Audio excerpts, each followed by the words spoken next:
Hello viewers, back to my channel. আশা করছি সবাই খুব ভালো আছেন।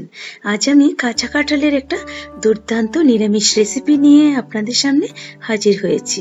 আর সেটি হলো কাঁচা কাঁঠালের বিরিয়ানি বা এঁচোড় বিরিয়ানি। এই রেসিপিটি নিরামিষ ভুজিদের কাছে তো খুবই ভালো লাগবে। আশা করছি যারা আমিষ ভুজি, রেগুলার যারা মাটন বিরিয়ানি, চিকেন বিরিয়ানি খেয়ে অভ্যস্ত, তাদের কাছেও রেসিপিটি খুবই ভালো লাগবে। চলুন তাহলে দেখা যাক রেসিপিটি কিভাবে তৈরি করব। এঁচোড় বিরিয়ানি বা কাঁচা কাঁঠালের বিরিয়ানি করার জন্য শুরুতে আমি নিয়ে নিচ্ছি কাঁচা কাঁঠাল। কাঁঠালের বাহিরের দিকটা পরিষ্কার করে কেটে এবং বুকের দিকটা কেটে ফেলে দিয়ে আটাটা ছাড়িয়ে ভালো করে ধুয়ে নিয়েছি। এখন আমি টুকরো করে কেটে নেব। কাঁঠালটা কাটার আগে ছুরিতে একটু তেল লাগিয়ে নিয়েছি, যাতে করে কাঁঠালের আটাটা ছুরিতে না লাগে। আর আমি এখানে কাঁঠাল নিয়েছি 400 গ্রাম পরিমাণ। বাজারে এখন প্রচুর পরিমাণ কাঁচা কাঁঠাল কিনতে পাওয়া যায়। তাছাড়া অনেকের তো নিজেদের গাছেরও কাঁঠাল থাকে, তাই এতটা হিসেব নিকেশ করে কমিয়ে না দিয়ে এই রেসিপিতে কাঁঠালের পরিমাণটা একটু বাড়িয়ে দিলে রেসিপিটা ভালোই হবে। আমি কাঁঠালটাকে মাঝারি সাইজের টুকরো করে কেটে নিচ্ছি। তরকারিতে যেমন ছোট করে কাটা হয় সেরকম করে বিরিয়ানিতে দেওয়া যাবে না, একটু বড় করে কাটতে হবে।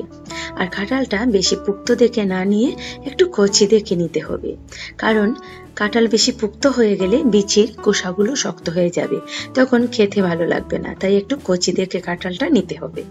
আমি পুরোটা কাঁঠাল কেটে নিয়েছি। এখন বেশি ছোট করিনি, আবার খুব বেশি বড়ও করিনি, মাঝারি সাইজের করে কেটে নিয়েছি।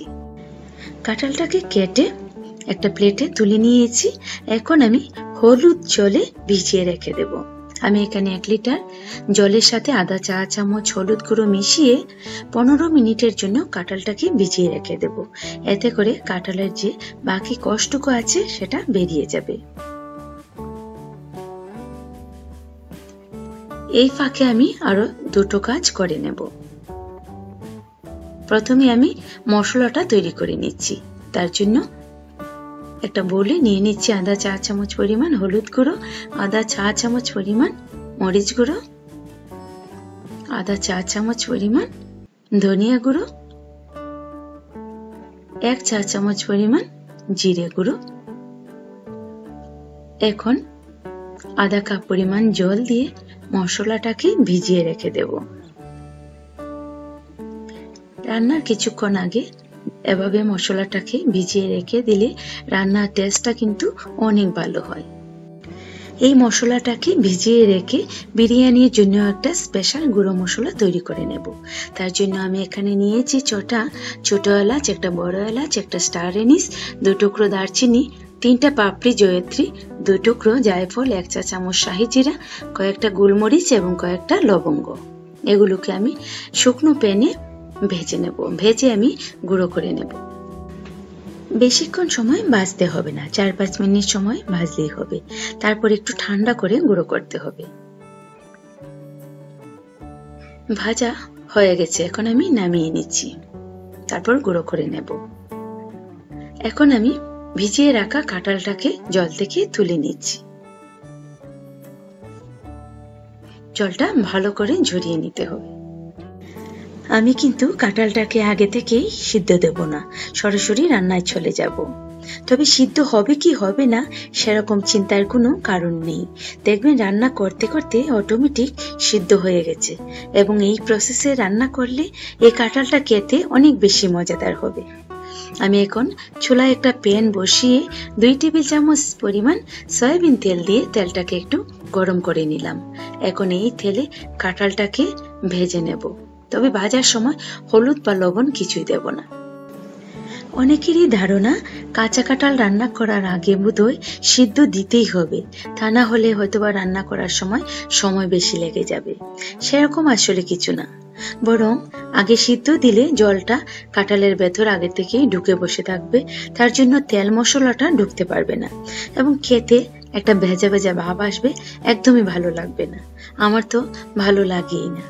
বরং আমি যেভাবে রান্না করছি সরাসরি সিদ্ধ না দিয়ে, সেরকম ভাবে রান্না করলে তেল মশলা ঢুকে কাঁঠালটা ভালোভাবে সিদ্ধ হবে যখন, তখন খেতে দেখবেন অন্যরকম স্বাদ লাগছে। 4-5 মিনিট সময় কাঁঠালটাকে ভেজে এখন আমি প্যান থেকে তুলে নিচ্ছি। ভাজতে ভাজতে কাঁঠালটা খানিকটা হলেও নরম হয়েছে। পুরো রান্না কমপ্লিট করার আগেই দেখবেন কাঁঠালটা ভালোভাবে সিদ্ধ হয়ে গেছে।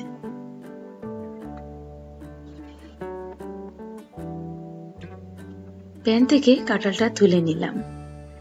এই প্যানে এখন দিয়ে দিচ্ছি আরো 2 টেবিল চামচ পরিমাণ তেল, তার সাথে দিচ্ছি কিছুটা ঘি। ঘি এর কোনো পরিমাণ নেই, আপনাদের ইচ্ছে হলে বাড়িয়ে দিতে পারেন, আবার কমিয়েও দিতে পারেন, আর যারা দিতে চান না তারা স্কিপ করে যেতে পারেন। ঘি আর তেলটাকে গরম করে ফোড়ন হিসেবে দিচ্ছি 2টো তেজপাতা চিড়ে, 4 টুকরো দারচিনি, 5টা থেতো করে এলাচ আর কয়েকটা গোলমরিচ। ফোড়নটাকে একটু ভেজে নিচ্ছি।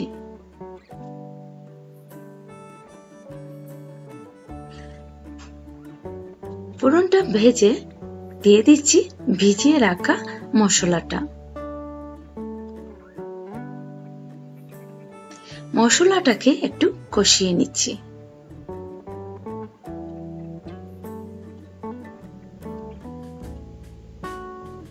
মশলাটাকে একটু কষিয়ে নিয়ে দিয়ে দিচ্ছি 1 টেবিল চামচ পরিমাণ আদা বাটা।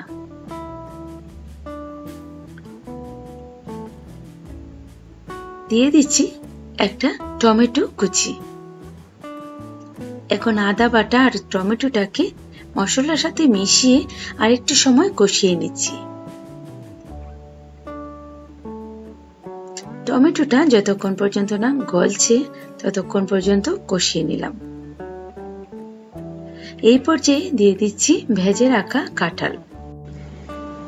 এখন কাঁঠালের সাথে মশলাটাকে ভালোভাবে মিশিয়ে নিচ্ছি।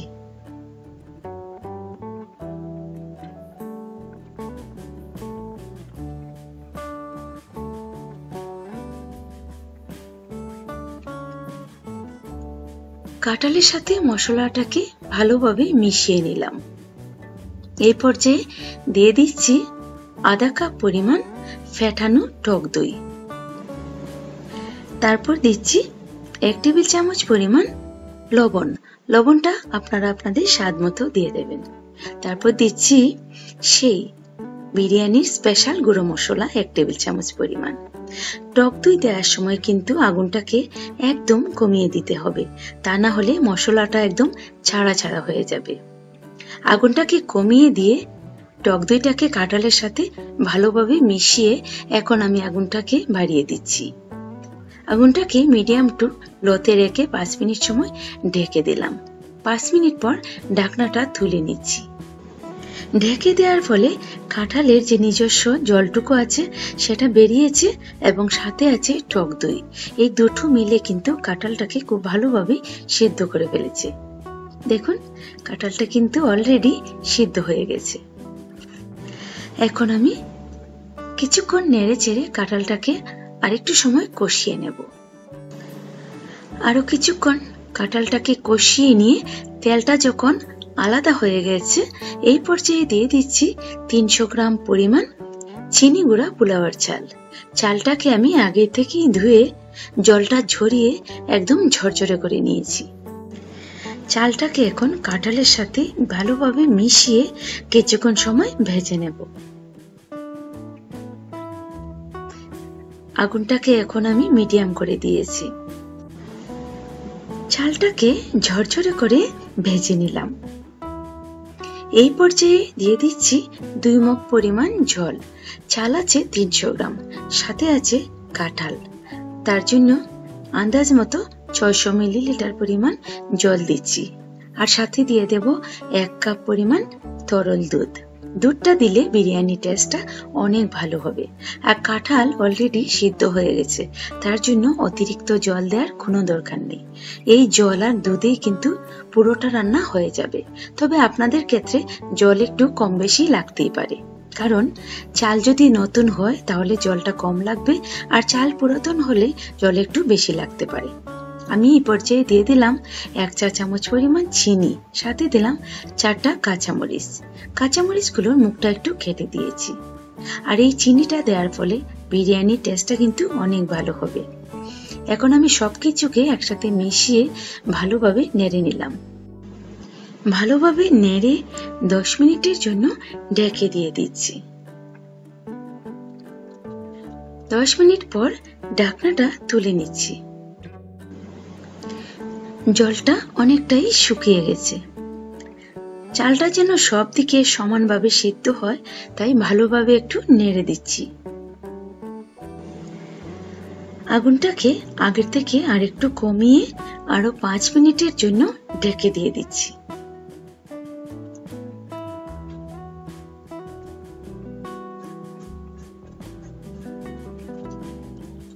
পাঁচ মিনিট পর ঢাকনাটা তুলে নিচ্ছি।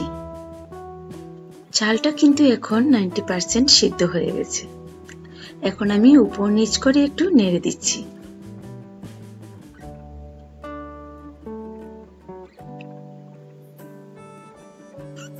এই পর্যায়ে দিয়ে দিচ্ছি কেওড়া জল আর গোলাপ জল একসাথে মিশিয়ে 2 টেবিল চামচ পরিমাণ মতো। বিরিয়ানির পারফেক্ট ফ্লেভারটা আনতে গেলে কেওড়া জল আর গোলাপ জল দেওয়াটা খুবই জরুরি।